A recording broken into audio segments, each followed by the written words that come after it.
Ustedes siempre agradecen la presencia y el análisis de Carlos Sánchez Berzaí, así que está aquí con nosotros. Lo último es esto que ha pasado en España, pero Carlos, se volvieron locos, como dije yo al principio, ¿no? Creo que la izquierda está vuelta loca. Bueno, lo que está pasando técnicamente es la destrucción del Estado de Derecho. Y el Estado de Derecho, que quiere decir el cumplimiento de la ley, pero de la ley racional, es quebrar la democracia. Este tema de utilizar una eventual mayoría en el poder legislativo para crear posiciones, por ejemplo, en el Tribunal Constitucional y poner a tus amigos o a la gente de tu partido y tener una mayoría y de esa manera neutralizar el control de constitucionalidad, que es una esencia de la democracia, es destrozar la democracia. Esto de agarrar y modificar los tipos penales o las sanciones a efecto de favorecer a los corruptos de tu sistema es delito, además de ser violación del Estado de Derecho. Entonces, lo que está pasando en España, primero, es una cosa penosa, pero es algo que viene pasando en las Américas, en la América Latina, durante todo este siglo. Bueno, tenemos reciente que ha sido práctica del socialismo del siglo XXI, del castrochavismo. Y durante todo el tiempo que esto ha pasado, más de 2 décadas en América Latina y más de 6 décadas en Cuba con la dictadura castrista, España, con diferentes gobiernos, ha sido cómplice de soportar a esas organizaciones de delincuencia organizada que tomaron la política y que la tienen. Cuba, Venezuela, Bolivia, Nicaragua son regímenes de delincuencia organizada, no política, que ejercen el poder y detentan el poder a través del terrorismo de Estado. ¿Cuál es la diferencia entre la política y el crimen organizado? La política primero es una actividad de función pública, donde la persona que accede al poder recibe un mandato, y un mandato tiene la característica de ser temporal y de que demanda un cumplimiento, por lo que al terminar el mandato, que debe ejercerse de acuerdo a la ley, uno tiene que rendir cuentas. O sea, la temporalidad y la obligación de rendición de cuentas son los elementos esenciales de la democracia y de la política.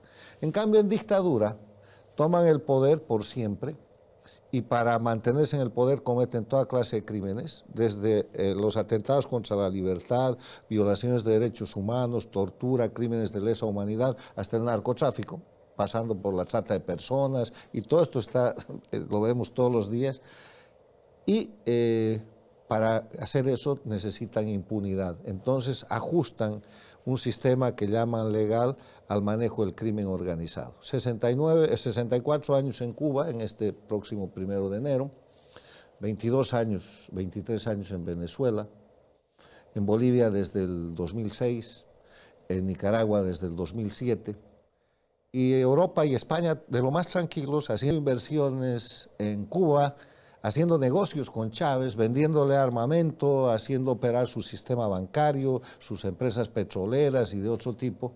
Bueno, lo que ha pasado es que el castrochavismo se ha capitalizado, el socialismo del siglo XXI, que es el castrochavismo, ha decidido expandirse a Europa y ya hizo una primera entrada con la creación de Podemos en España, con puro dinero mandado de Venezuela, de Bolivia y del Ecuador de Correa, a título de consultorías y otro tipo de maniobras investigadas en España y probadas, y en Grecia, fracasaron en Grecia, y ahora los socios de Pedro Sánchez, el presidente del gobierno español, son Podemos, y él, para sostenerse en el poder, está quemando la casa para pasar el invierno.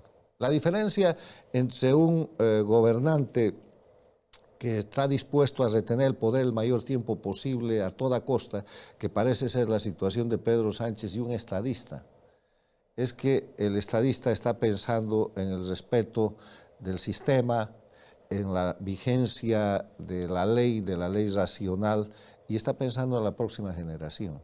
El político está pensando en el próximo día que puede seguir permaneciendo en el poder, y lamentablemente Pedro Sánchez está cayendo en esa categoría, y el daño que le está haciendo a España, más allá de las ideologías y de las posiciones políticas, es un daño contra la democracia, es un daño contra Europa. Yo creo que uno de los recursos más importantes que tiene la política y el pueblo español es demandar al gobierno de Pedro Sánchez ante la Unión Europea, porque la Unión Europea es un consenso de países democráticos y se está rompiendo la democracia en España, porque no se trata de tener la mayoría para hacer la ley que quieras, o sea, tienes la mayoría en el Congreso y le puedes poner el sexo a los ángeles, no, tienes la mayoría en el Congreso y puedes dictar leyes antinaturales, no, la ley para ser tal tiene que ser racional, tiene que responder a la situación política, social y cultural de un país y tiene que ser sobre todo fundada en los principios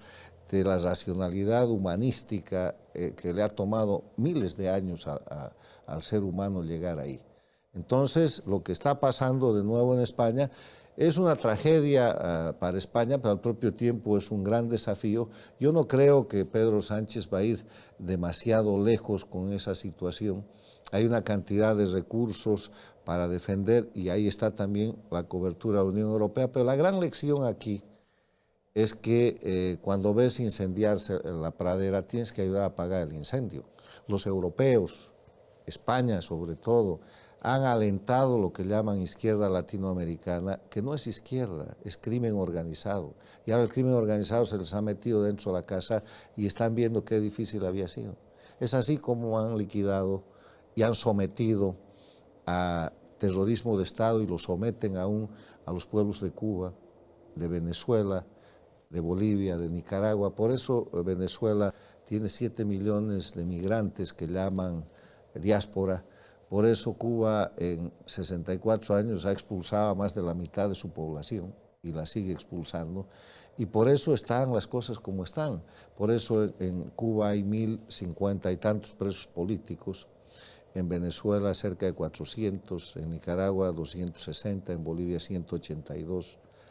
Eso es lo que los europeos no deberían haber permitido que suceda, porque para tener democracia hay que también ayudar a que los otros países defiendan o recuperen su democracia. Y ojalá esto sirva para que en España hayan cambios positivos y que después Europa deje de ser tolerante y protectora y en algunos casos auspiciante de las dictaduras criminales, de organización criminal del socialismo del siglo XXI en las Américas. Ahora, Santiago Abascal dijo algo como eso, no dijo cómo ni reveló cuál va a ser la estrategia, pero dijo lo mismo que Carlos Sánchez Berzaín, que hay estrategias y mecanismos, instituciones para enfrentar esta intención del grupo de Pedro Sánchez. Finalmente, esas son las instituciones, ¿no? Cuando funcionan en un país. Bueno, en eso consiste la democracia, porque aquí hay otro concepto muy importante. La democracia no es el gobierno hecho para la mayoría. La democracia se ejerce con mayoría, pero la democracia es en esencia el gobierno, el sistema de gobierno para proteger las minorías.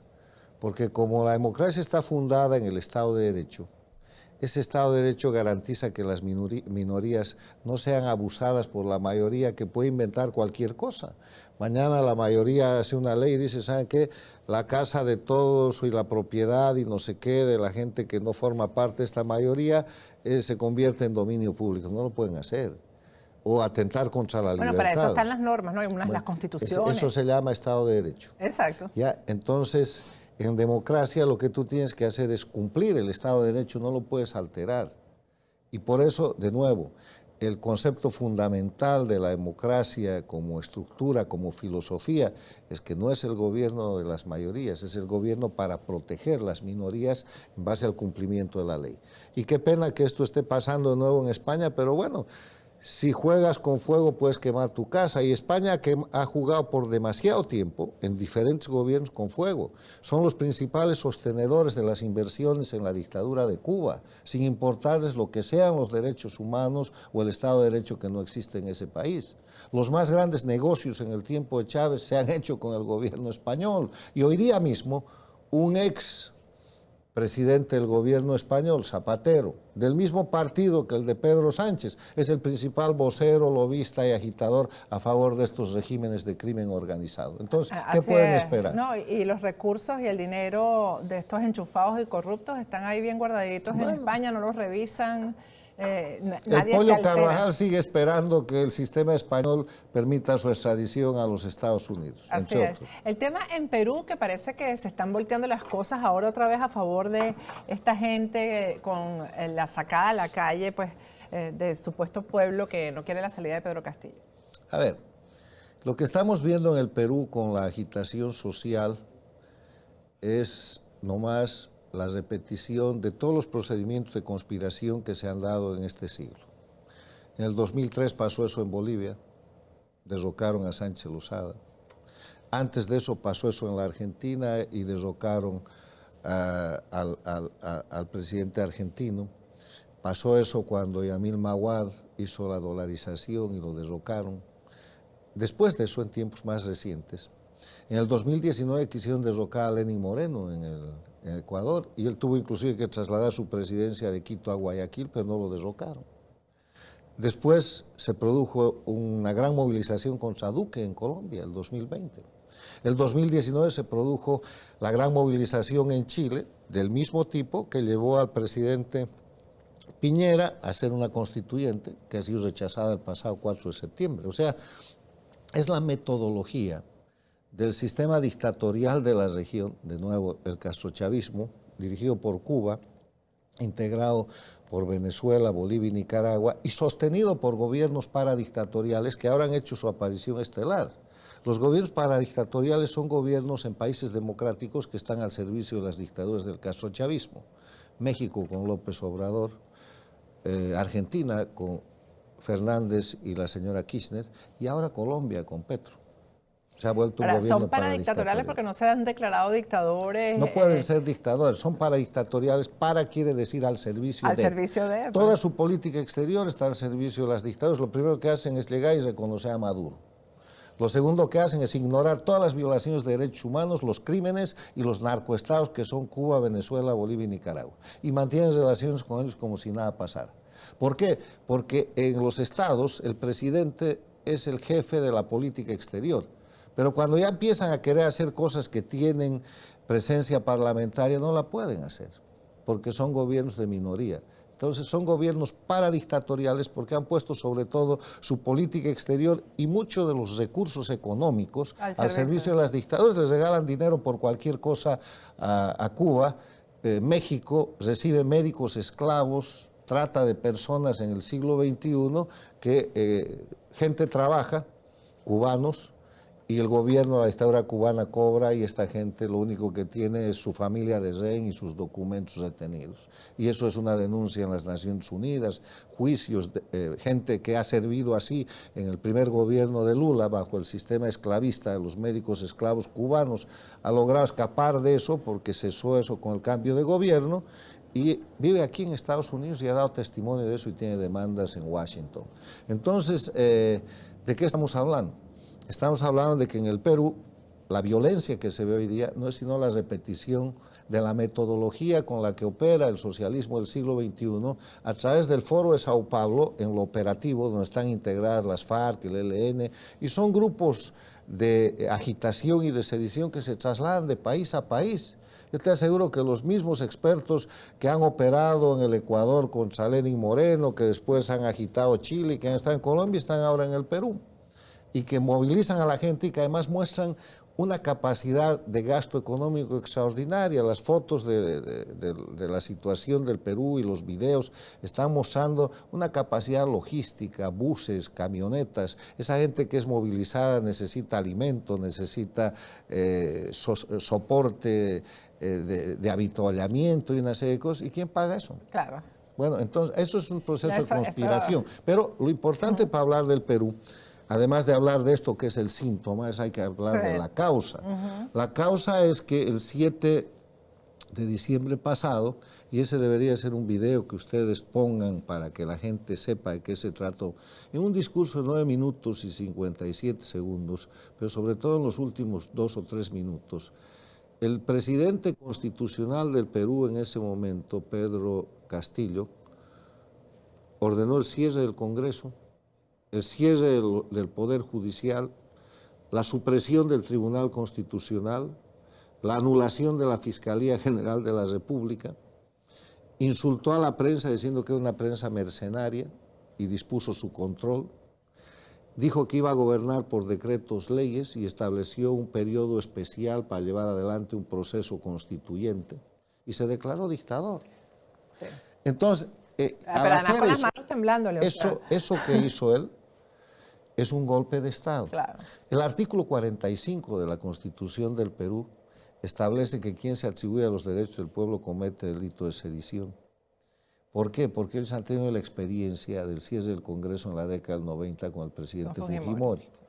Entonces, tienen una norma constitucional. Y en base a eso, en las siguientes horas a que tomó esta decisión y empezó a ejecutar estas disposiciones, el ya no presidente, sino dictador Pedro Castillo, el Congreso se reunió, lo cesó por el mecanismo de la vacancia, puso de presidenta a la vicepresidenta, que es el procedimiento constitucional, y se dispuso a defender la democracia. Las Fuerzas Armadas se pusieron del lado de la democracia, la policía también. Castillo fue detenido, fue procesado y está ahora en la cárcel. Entonces, ¿qué está pasando? Ese es el primer acto. El segundo acto es que el castrochavismo, el socialismo del siglo XXI, Cuba, Venezuela, Bolivia, Nicaragua, se ponen de inmediato en funcionamiento para decir que Castillo es una víctima. Pese al video, pese a la comisión infraganti y pública del delito de declararse dictador y dar un golpe de Estado, ellos quieren repetir lo que ha hecho Evo Morales entre el 2019 y el 2020. ¿Qué ha hecho? Les recuerdo. El 2019 hubieron elecciones en Bolivia, Evo Morales hizo un fraude dantesco, gigantesco. La OEA emitió un informe diciendo que es fraude. La Unión Europea emitió un informe diciendo que es fraude. Y en este año, por maniobras de gente vinculada al apoyo al castrochavismo, el Congreso americano le pidió al Departamento de Estado que investigue eso y les dijeron sí, es fraude. Ratificaron los informes de la OEA y de la Unión Europea. Entonces, por eso Evo Morales renunció, se refugió en su zona cocalera. México, de López Obrador, mandó un avión militar, lo rescató, lo sacó a México. Después de México fue a Cuba, después de Cuba a la Argentina de Fernández Kirchner. Conspiraron desde ahí y el gobierno que tenía que ser de transición de la señora Áñez se volvió un gobierno de continuismo. Duró un año. En esa época, entrevistado aquí, yo dije que salió el dictador, pero no la dictadura, y después de un año volvió la dictadura. Cuando volvió la dictadura, Evo Morales volvió a Bolivia. Y él, con su dictador en ejercicio, Arce Catacora. Y entonces dijo, aquí lo que ha pasado es que a mí el 2019 me han dado un golpe de Estado. Y presentó la falsa narrativa del golpe de Estado. Bolivia y todo el mundo habían visto fraude electoral, pero Morales dijo que es fraude, que era golpe de Estado. Inició procesos judiciales con su poder judicial manipulado e hizo dictar sentencias con más de 30 presos, entre esos Yanine Áñez, la expresidenta, por el golpe de Estado. Y hoy día la falsa narrativa del golpe de Estado garantiza la impunidad de Evo Morales cuando todo el mundo ha visto una renuncia, un fraude electoral, crímenes infraganti, han impuesto la falsa narrativa del golpe de Estado. ¿Qué es lo que quieren hacer en el Perú? Repetir esta maniobra maravillosa que les ha funcionado en Bolivia y que permite presentar al gobierno de Arce Catacora como un gobierno democrático cuando en verdad es una dictadura, y decir, miren, aquí el golpista no es Pedro Castillo, él es la víctima del golpe, está preso y nosotros lo vamos a sacar de preso. Y han intervenido y han participado en un primer momento México, Argentina, Bolivia y Colombia, una dictadura y 3 gobiernos paradictatoriales, reclamando por la detención de Pedro Castillo, y están tratando de implantar una narrativa en el estilo de Evo Morales en Bolivia para decir que Pedro Castillo no es el criminal, es la víctima, darle impunidad e incendiar el Perú. Sí. De eso se trata. Y habiendo cometido flagrancia, ¿no? Precisamente. Pero el flagrante quiere decir infraganti, en vivo y en directo. Todo el mundo lo ve y como los videos no se quitan ahora, se puede volver a pasar. Así es. Cualquier juez lo condena con eso. Así es. El caso de Venezuela también parece que nuevamente Maduro es como el ave fénix otra vez, porque el hecho de que ya no se, bueno, ya no se va a reconocer a Guaidó como presidente de Venezuela, pero además ya le van a levantar las sanciones, le van a inyectar dinero, y van a ganar esas elecciones, porque definitivamente las van a ganar. A ver, algunos conceptos sobre Venezuela. Primero, Venezuela es el narcoestado y la dictadura más sólida de la región. Es incluso más sólida que Cuba. ¿Por qué? Porque se ha montado en torno a Venezuela todo un proyecto para fortalecer al dictador Maduro, que hay que recordar es el jefe del cartel de los soles, procesado por las leyes internacionales, la Convención de Palermo contra el crimen organizado transnacional, en tribunales americanos, Florida y Nueva York, y con 15 millones de dólares de premio por su captura. O sea, ese es el jefe del narcoestado venezolano, que hoy día es un estado muy sólido, porque ha empezado a viajar, ha empezado a tener reconocimiento de otros países, ha remontado la mesa de negociación en México, ha logrado la liberación de sus sobrinos criminales condenados en Estados Unidos por narcotráfico, a cambio de soltar rehenes norteamericanos que tenía en las cárceles de la dictadura. O sea, ha hecho lo que ha querido este año 2022. Y eso ha sucedido por algunas razones. Primero, por el fracaso del gobierno legítimo de Venezuela, que nunca fue gobierno, ya lo hemos dicho tantas veces. El presidente Guaidó nunca organizó gobierno porque no lo dejaron. Segundo, esto tiene una sombra de corrupción muy grave. Y tercero, tiene la descreencia, la falta de credibilidad en el pueblo. O sea, el proyecto para sacar a Maduro, que tuvo su mejor momento con Guaidó presidente, con el apoyo y el reconocimiento de más de 60 países, y con la posibilidad de que el presidente Guaidó, como comandante en jefe de Venezuela, pida la conformación de una fuerza de tarea multinacional para crear la amenaza creíble sobre el dictador, nunca sucedió. Entonces, como no se aprovechó ese momento, ahora están en una situación de absoluta inconsistencia. Es posible que en enero, en unas semanas, el desconocimiento del gobierno legítimo de Venezuela de Guaidó sea pleno.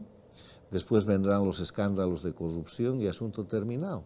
Y van a ir a una elección en la que es esta elección en dictadura, y en las elecciones en dictadura, en las dictaduras electoralistas, la gente vota pero no elige.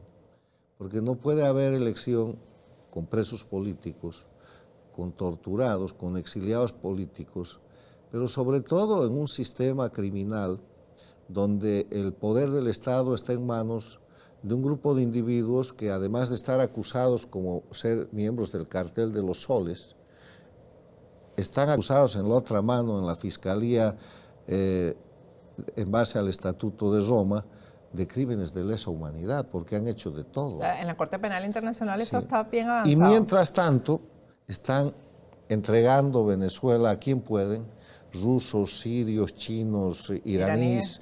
Sí. Y bueno, estamos en una situación en la que lamentablemente, por errores políticos muy graves, se ha permitido y se ha ayudado a que Maduro, que estaba técnicamente liquidado hace 3 años, hoy día sea el dictador más fuerte del narcoestado más importante de la región. Mira lo que estamos hablando. Sí. Estamos hablando de dictadura, estamos hablando de narco. narcoestado, estamos hablando de terrorismo de Estado, estamos hablando del cartel de los soles, estamos hablando de un premio de 15 millones de dólares por su captura, y estamos hablando de una acusación en curso en la Corte Penal Internacional por crímenes de lesa humanidad. Y el tipo está ahí sentado. Y está ahí sentado, es impresionante. Así Eso es. es lo que no se puede creer. Y hay presidentes como el de Francia que lo saludan y lo tratan como jefe de Estado. Así es. Y por eso yo insisto que la importante tarea que tenemos al frente, periodistas, ciudadanos, políticos,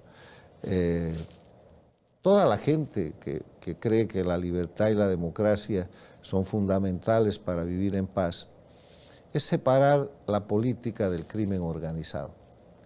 El problema es que en las dos Américas del siglo XXI hay una América que es dictatorial, Cuba, Venezuela, Bolivia, Nicaragua, con sus acólitos, que ahora han crecido, y hay una América que es democrática. Pero la diferencia no es solamente que esto es dictadura y esto es democracia, que es una diferencia muy grande. En dictadura no hay libertad, hay presos políticos, no hay Estado de Derecho. En democracia hay mandato, hay rendición de cuentas, hay cumplimiento de la ley, pero además de eso hay una diferencia fundamental. La dictadura es crimen organizado.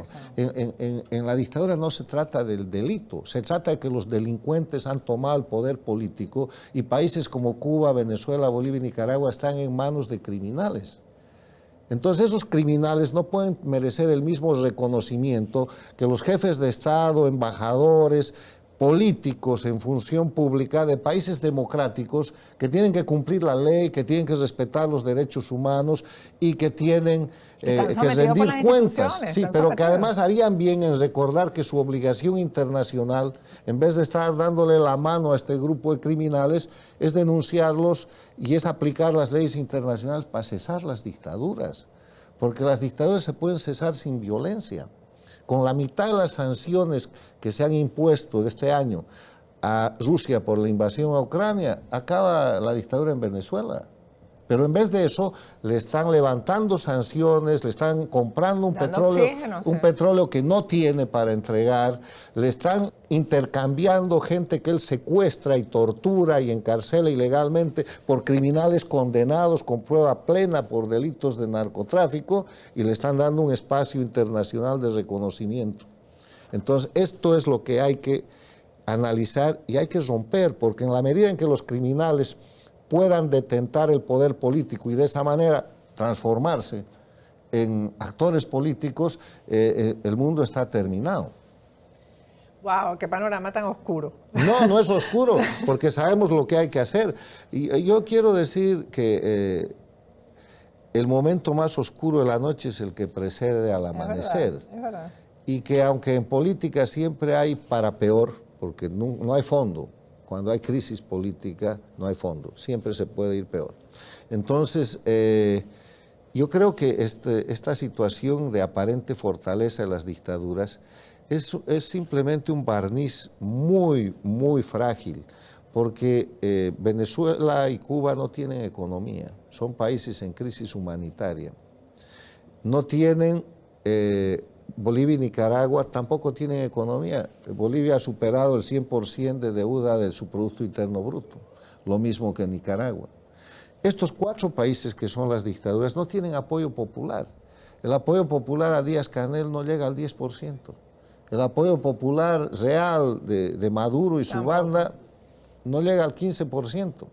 El apoyo popular de Ortega está por ahí, el de Evo Morales y Arce Catacora igual, o sea, detentan el poder con violencia, con terrorismo de Estado, porque si no, no lo podrían controlar, con miedo. El otro elemento es que están en evidencia. Con lo que está pasando en España y con todas las cosas, el mundo sabe que estos dictadores son crimen organizado, que Cuba es un narcoestado, que Bolivia es un narcoestado, que Venezuela es un narcoestado, que Nicaragua es un narcoestado y que Petro ha llegado al gobierno para tratar de salvar esos narcoestados. Por eso, lo primero que ha hecho es decir que la lucha contra el narcotráfico ha fracasado y lo segundo que ha hecho es tratar de abrir negociaciones con el ELN para liberar a los narcotraficantes, secuestradores y criminales y ponerlos en la instancia de la política, claro, como hizo Santos con las FARC. Pero a diferencia de Santos, que escogió a Cuba como mediador, él escogió a Venezuela para reconocer el sujeto de derecho internacional. Claro, sí. Entonces, crimen con crimen.